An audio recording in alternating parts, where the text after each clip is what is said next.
ডাঁটা শাক সবচেয়ে মজার শাক আমি মনে করি। ডাঁটা শাক নিয়ে আসলাম, তারপর বেগুন আর ভেন্ডি। এই যে দেখেন, এখন আমি এই যে ডাঁটা শাক কয়েকটা দিয়ে আর কাঁঠালের বিচি দিয়ে শুটকি দিয়ে রান্না করছি। দেখেন শুকনো শুকনো করে, এটা যে এত ভালো লাগে এই ডাঁটা শাক দিয়ে শুটকি দিয়ে, খুবই ভালো লাগে কাঁঠালের বিচি দিয়ে। আর এই যে দেখেন পাতা দিয়ে কি করে ফেলেছি, পাতাগুলা দিয়েও ভর্তা করে ফেলেছি। এই যে দেখেন কাজে লাগায় ফেলেছি সব কিছু, কিন্তু আমি ফেলে দেই নেই। পাতার ভর্তাটা যে এত ভালো লাগে। হ্যালো গাইস, আসসালামু আলাইকুম, কেমন আছেন সবাই? আশা করি আল্লাহর রহমতে ভালো আছেন। এই যে দেখেন আমি মাছগুলো ভেজে নিচ্ছি। এই মাছটা দিয়ে যে ভেন্ডিগুলো রান্না করলে যে এত ভালো লাগে, ভেন্ডিগুলো আমি ভেজে নিচ্ছি, কারণ একটু ভেজে নিলে ভালো হয়।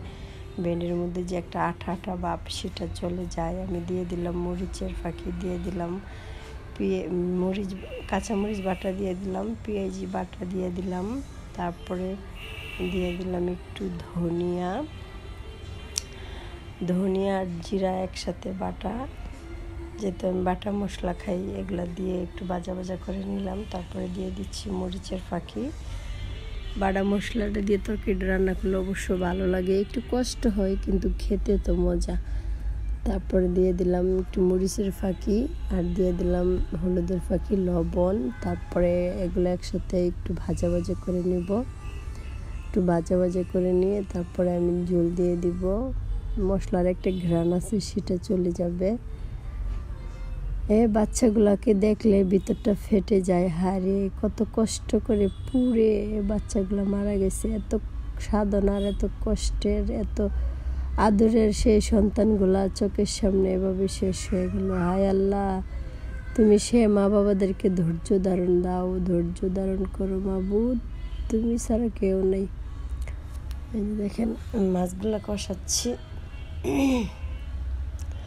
মাছগুলো কষে আমি উঠায় রেখে দেব, কারণ না হলে মাছগুলো ভেঙে যাবে। তারপরে আমি এই যে ভেন্ডিটা একটু ভাজা ভাজা করে নেব, একটু কষাই নিব, যেহেতু আমি ভাজা ভাজা করছি, এখন একটু কষাই নেব।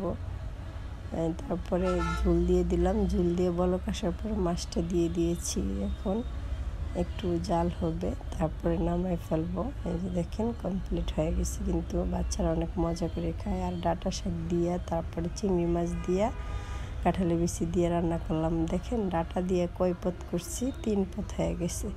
আর দেখেন আমার বাচ্চা শুধু বসে বসে টিভি দেখছে, ভাত খাবে না, আমার সাথে রাগ করেছে। ভাত খাওয়ার কথা বললে দেখেন কেমন করে। বাচ্চাদেরকে কিভাবে খাওয়াবো, কত যে যন্ত্রণা। এত সাধনার বাচ্চারা যদি স্কুলে নিরাপদ জায়গা দিয়েও শান্তি না থাকা যায়, তাহলে কি হবে বলেন? তো ভালো থাকেন।